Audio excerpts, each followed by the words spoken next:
Hello বন্ধুরা, welcome to only sports view. তো এই ভিডিওতে ইন্ডিয়ান ফুটবল আইএসএল এ মোহনবাগান ভার্সেস জামশেদপুর এফসির মধ্যে 23শে নভেম্বর সন্ধ্যে 7:30 থেকে শনিবার দিন জুহরতি ক্রীড়াঙ্গনে যে ম্যাচটা হতে চলেছে, তো সেই ম্যাচে দুই দলের কিরকম লাইন আপস হতে চলেছে এবং দুই দল বর্তমান সময়ে কিরকম পরিস্থিতিতে রয়েছে, তো সেই সব বিষয়গুলো নিয়ে একটু আলোচনা করে নেবো। তো ভিডিওটি সবাই শেষ পর্যন্ত দেখতে থাকো, আর চ্যানেলে নতুন হয়ে থাকলে চ্যানেলটি সাবস্ক্রাইব করে পাশে থাকা বেল আইকনটি অন করে পাশে থাকো। তো সব প্লেয়াররা ইন্টারন্যাশনাল ব্রেকের পরে আবারও তারা আইএসএল এ ফিরছে এবং আইএসএল শুরু হচ্ছে। তো সেই জায়গায় 23 তারিখ মোহনবাগান ভার্সেস জামশেদপুর ম্যাচ। তো সেই ম্যাচটা জুহরতি ক্রীড়াঙ্গনে হতে চলেছে সন্ধ্যে 7:30 থেকে শনিবার দিন। তো সেই ম্যাচে জামশেদপুর এফসি বর্তমান সময় কিরকম পরিস্থিতিতে রয়েছে, তো সেই জায়গায় জামশেদপুর এফসি লাস্ট দুটো ম্যাচ খুবই বাজেভাবে হেরেছে, জঘন্যভাবে হেরেছে। লাস্ট দুটো ম্যাচে জামশেদপুর এফসি গোল খেয়েছে মোট 10টা। তো সেই জায়গায় খুবই বাজে জঘন্য ডিফেন্স জামশেদপুর এফসির থেকে, যেখানে নর্থ ইস্ট ইউনাইটেড এফসির সঙ্গে ম্যাচে যেই ম্যাচটায় 5-0 গোলে হেরেছিল, তো সেই ম্যাচে স্টিফেন এজের সে রেড কার্ড খায়। তো সেই জায়গায় সেই ম্যাচটা 5-0 গোলে হেরে যায় জামশেদপুর এফসি। তো তার পরের ম্যাচটাতেও 5 গোল খায় জামশেদপুর এফসি। তো সেই জায়গায় খুবই বাজেভাবে জামশেদপুর এফসি লাস্ট দুটো ম্যাচ হেরেছে। তো বর্তমান সময় জামশেদপুর এফসি পয়েন্টস টেবিলের 7 নম্বরে রয়েছে, যে জামশেদপুর এফসি একটা সময় পয়েন্টস টেবিলে 2 নম্বরে ছিল। তো সেই জায়গায় হারতে হারতে তারা এখন 7 নম্বরে নেমে গেছে। তো সেই জায়গায় বাজে পরিস্থিতি রয়েছে জামশেদপুর এফসি ডিফেন্সে,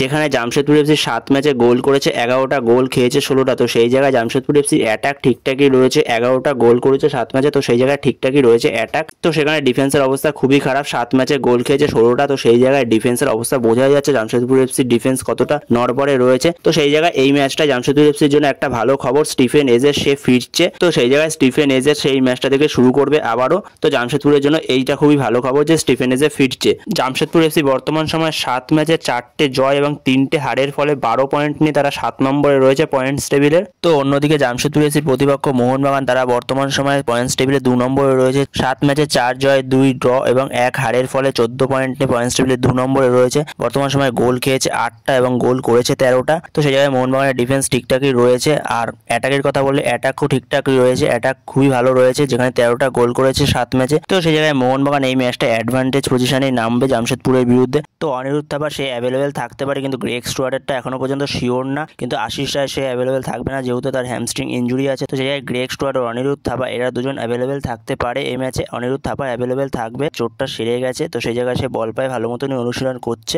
এখনো 2 দিন সময় আছে। তো সেই জায়গায় সে পুরোপুরি ফিট হয়ে যাবে ততদিনে।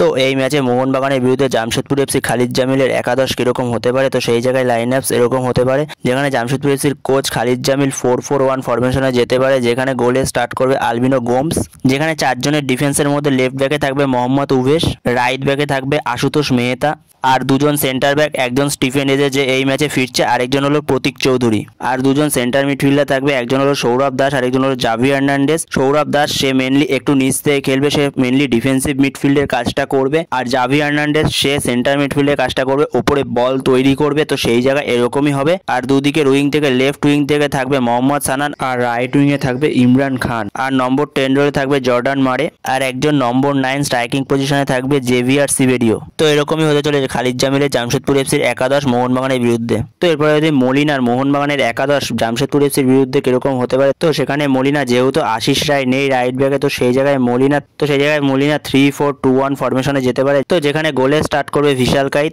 যেখানে 3 জন সেন্টার ব্যাকের মধ্যে লেফট সেন্টার ব্যাক স্টার্ট করবে Subhasish Bose, right centre back start করবে টম অ্যালেট, আর মাঝখানে স্টার্ট করবে আলবার্টো রড্রিগেজ, আর 2 জন ডিফেন্সিভ মিডফিল্ডার, একজন হলো আপুয়া আর একজন হলো অনিরুদ্ধ থাপা, যে এই ম্যাচে ফিরতে পারে। তার চোট আশা করি ঠিক হয়ে যাবে, এখনো 2 দিন সময় আছে। তো সেই জায়গায় তার চোট সে পুরোপুরি ফিট হয়ে যাবে। যদি অনিরুদ্ধ থাপা কোনো কারণে স্টার্ট না করে, তো সেই জায়গায় দীপক তাংড়ি স্টার্ট করতে পারে এই জায়গাটায়। আর দুদিকের উইং থেকে লেফট উইং থেকে লিস্টান কোলাসো, আর রাইট উইং থেকে মানভীর সিং, আর নম্বর 10 রোলে দিমিত্রি পেতাদোস ও সাহাল আব্দুল সামাদ স্টার্ট করতে পারে, যেখানে দিমিত্রি পেতাদোস তার চুলের হেয়ার কালারটা চেঞ্জ করে এসেছে। সে যে 2022-23 মরশুমে মোহনবাগানকে যে কাপ জিতিয়েছিল, তো সেই হেয়ার স্টাইলটা সে করে এসেছে। তো সেই জায়গায় দেখা যাক দিমিত্রি পেতাদোস সে তার সেই আগের ফর্মে ফিরে আসতে পারে কিনা চুল বদলানোর পরে। আগের দিনে যে উড়িষ্যা এফসি ম্যাচ, তো সেই ম্যাচে ঠিকঠাকই খেলেছে দিমিত্রি পেতাদোস। তো দিমিত্রি পেতাদোসকে যে ফর্মে আমরা দেখি, তো সেই ফর্মে দেখতে পাচ্ছি না দিমিত্রি পেতাদোস। তো দেখা যাক এই ম্যাচে সে ফিরতে পারে কিনা সেই ফর্মে।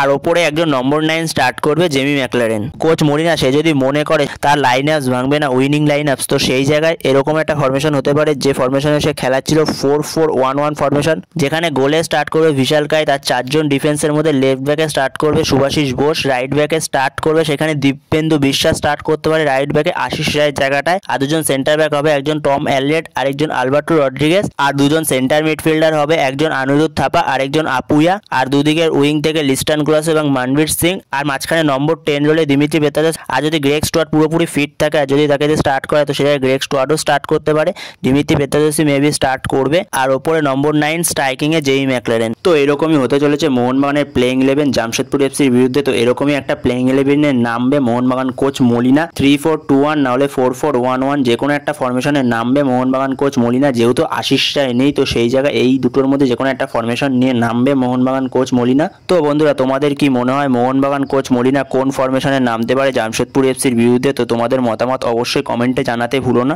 অবশ্যই কমেন্টে জানিও তোমাদের মতামত। তো বন্ধুরা এই ভিডিওতে এই আপডেটটা নিয়ে আলোচনা করার ছিল। তো ভিডিওটি ভালো লাগলে অবশ্যই লাইক শেয়ার সাবস্ক্রাইব করতে ভুলো না। তো নেক্সট ভিডিওতে দেখা হচ্ছে, ততক্ষণের জন্য বাই বাই।